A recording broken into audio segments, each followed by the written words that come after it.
Welcome back to the weekly mash where books and conversation get just the right twist of chaos, romance, and mischief. Today we are diving deep into the shadows with author Riva Frye, whose new release, Twisted Chambers, is a dark romance full of vengeance, obsession, and dangerous desire. Right up my Riva, alley. I know. We are so excited to have you here. Can you introduce yourself? Tell us a little bit about your book, and then we will answer. Oh my gosh. We're not going to answer the questions. We're going to ask the questions for you to answer. Yeah. If you want to answer my questions. So I'm Riva. I am the author of If Love Could Kill and also Twisted Chambers. Twisted Chambers is dark, twisty, smutty, morally gray, gothic university. If you had Haunting Adeline and the Lord series, if they had a baby, that would be it. Talking to me. Yeah. I'm just happy to be here and talk to you guys. We're so excited you're here. I remember when I saw you and when we were talking, I was like, oh yes, because like I told her before we jumped on here, like I've watched her TikToks for a while now, and I'm just excited you're here. Yeah. Fangirling a little bit. So let's talk a little bit about the book.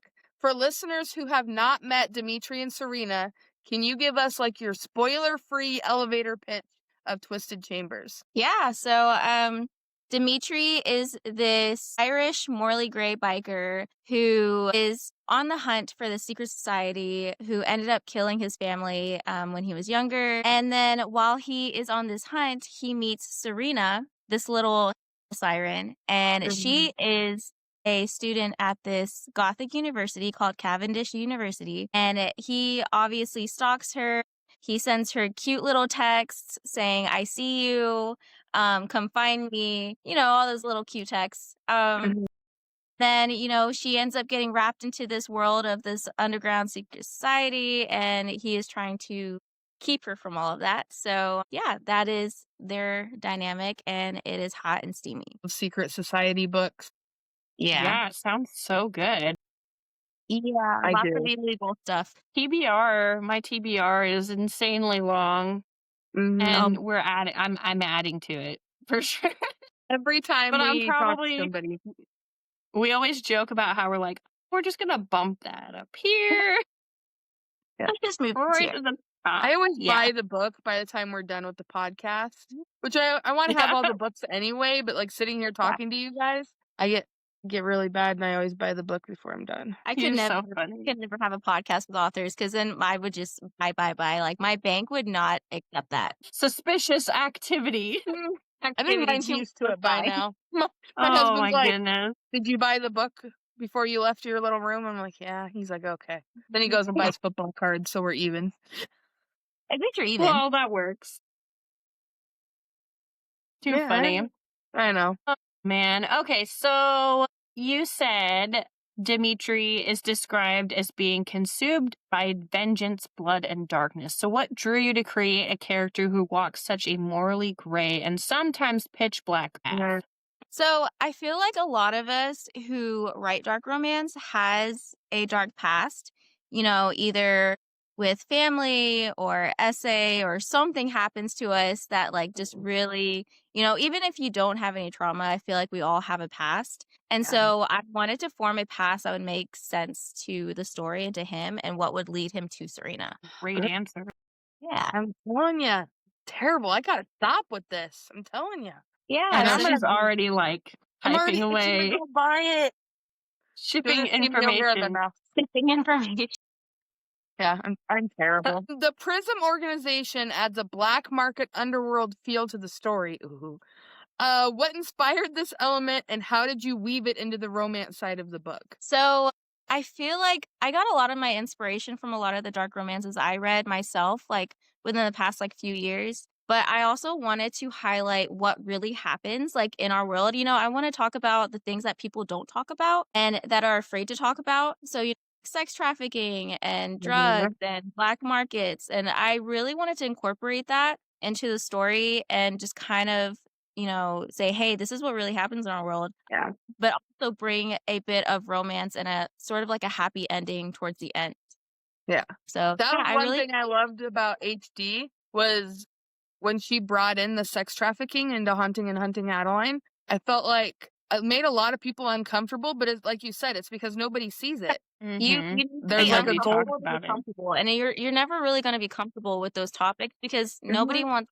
You don't want to think about that. Like that's Yeah. Yeah. There's always like but a golden Yeah. veil over it. Like it's yeah, there, but it's Right. not there. yeah, and I know there's some people actually go through it, and they do need help getting over all of that. And if you are putting that into your work and it's an art form, being able to put all of your ideas and that creativity into it, but also it helps them in the healing process because they know that they're not alone. They're being seen. Someone Mhm. understands what they've been going through. Yeah. So that's great Yeah. too. Yeah, it's in a controlled Yeah. environment, like Mhm. they can shut the book if they want to. Yep. If it's too Mhm. much, just come back to it. It's really healing, to be honest. That's one of my Yeah, that's biggest pet great. peeves, though, is of readers when they're like, when it's clearly in the trigger warnings, or I call it my menu, Yeah, my bad. when it's clearly right there and they get to that point in the book and they keep reading even though it's making them uncomfortable, and then they blame the author. Like that's like my Right. biggest pet peeve in the book world right now. I'm like, you Oh have my more God. control than the author in that situation, where you can just shut the book and walk away. Yeah, we have trigger warnings there for a reason. Yeah. They're, They're there they're because they there. need to be. Right. It's It's called just I dark agree. romance for a reason. It's dark. Yeah. You picked up the dark romance book knowing. It was dark. Sorry. People these days. That's a whole nother tangent. Yeah. Right? We could talk about that forever. Kills me. Serena is called Little Siren, which feels like both an endearment Oh, I and a love it. warning. How did you craft her as a balance or a spark in Dimitri's darkness? Ooh, that's a good question. Damn, you're good. All right. Thanks. Okay.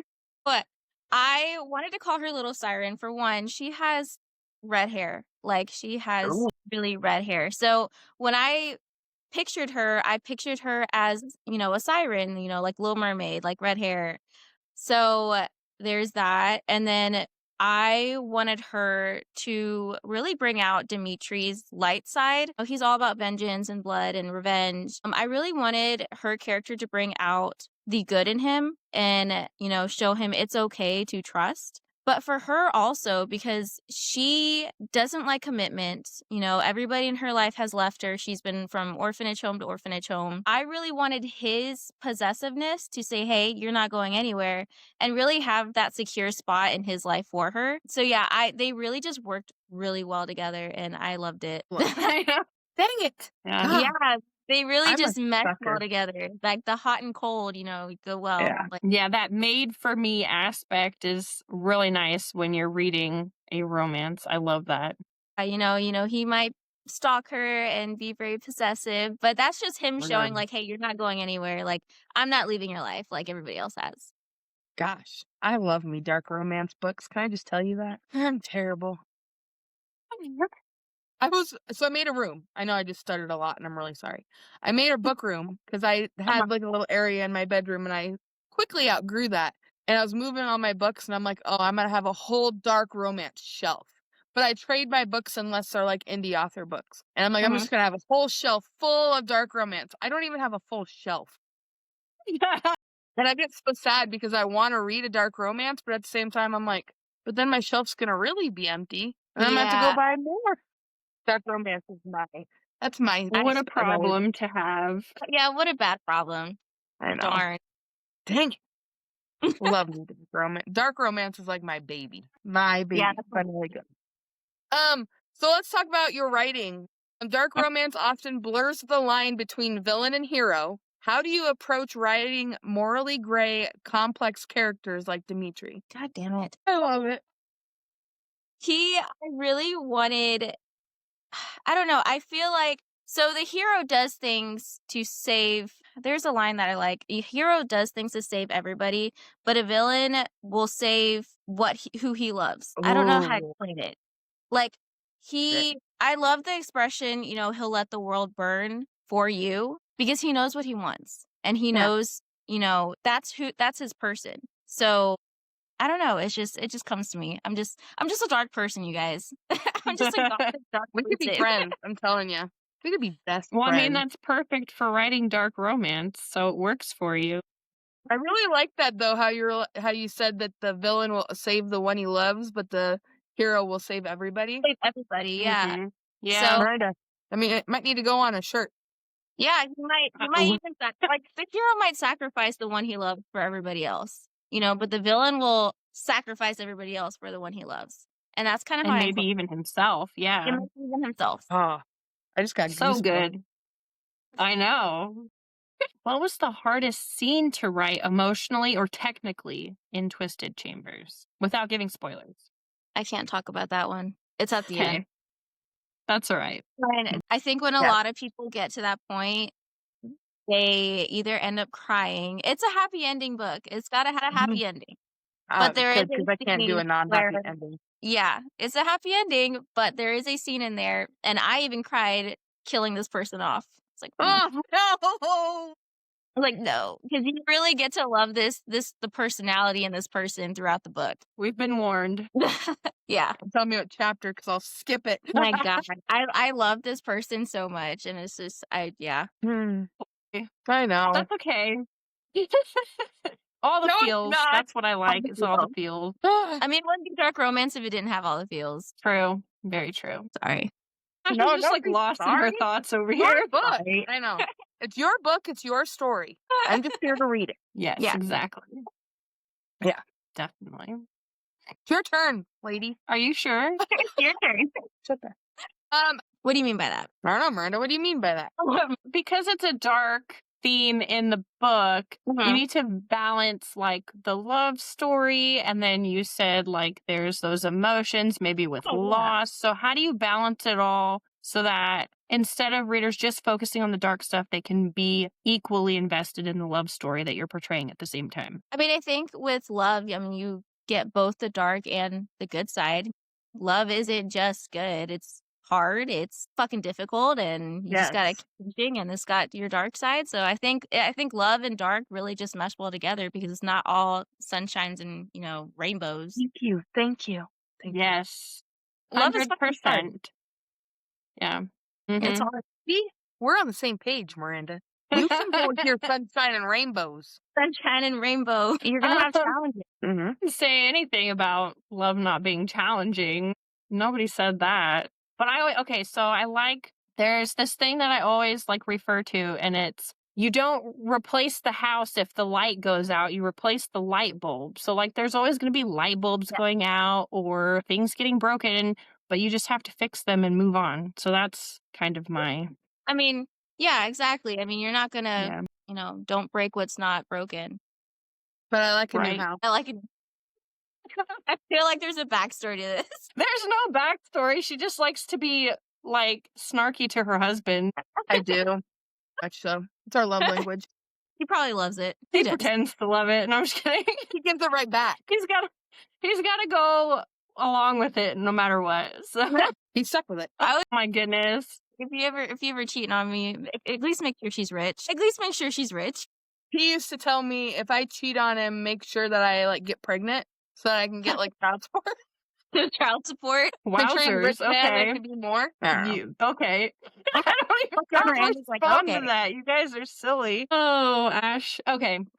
What do you want readers to feel after they close the last page? Chilled, swooning, or maybe a little bit of both? To feel safe. Ooh, I like That it. is the one love thing that. I always say. I don't care if you don't cry. I don't care if you cry. I don't care if you didn't like the book.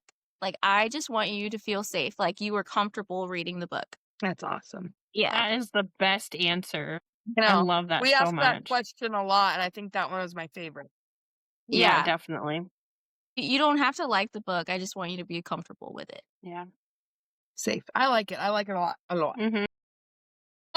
So you're represented by Conquest Publishing. That's awesome. Congratulations. How was the publishing journey shaped? How has the publishing journey shaped your writing process? So thankfully, okay, so I know, there's so many publishing companies out there, and they do things so differently. The contracts are differently. I was very, very blessed to have a publisher who actually listens to their authors. They'll show you the cover design. They'll be like, hey, what do you think about this? They really want the authors to be a part of their book. no matter the contract, so I really got to have like a hands-on experience with my own book. So that was really awesome to kind of see how that went with them. Yeah. That's So great. Yeah, not a lot yeah, of people get that opportunity No. when they sign with a publisher, so that's no. awesome. 'Cause when Yeah. you sign with a publisher, you're giving your rights up basically. You're like, "Okay, this is your book now." Mhm. But Mhm. it was so nice that they wanted to work with the authors, like, "Hey, this is your baby too. What do you think about it?" That's So, cool. yeah. I Yeah, know that we've was Awesome. we've had a couple people who've said that was like their one fear when they signed was that mhm. they Yeah. had no control after they gave it over. Mhm. Like, when it comes to, like, ordering, stuff like that, like, I don't have as much control or, to see Yeah. how many orders I have or anything like that. But when it does come to the important stuff about the book, like covers, we're in the process of creating an audiobook for Twisted Chambers, and I Yeah. got to listen to the auditions and say, "Hey, this is who I want for my character." That's cool. That's Yeah. great. So, indies, if you're looking for a publisher, Conquest Publishing listens to you. Yeah. Conquest Publishing is amazing. We will add them so you guys can plug. What first pulled you into dark romance as your chosen genre? Was there a specific book, author, or even a life moment that made you say, yes, this is going to be my lane? So that's funny enough. When I first got into dark romance, it was actually Haunting Adeline. Because before then, life got in the way. I used to be an avid reader in high school. Like, I would read so much in high school. But then I joined the military right after high school. Oh, thank I you for your service. I had kids, life got in the way. And then dark romance back then was not a thing. Yeah. Right. I feel like now it's starting to become more popular. But back then, I think the darkest thing was what, like Twilight? Probably. Yeah. Or like Twilight the Stalker, Yeah. like vampire. So I loved seeing how the book industry changed over, those years that I stopped reading. Mhm.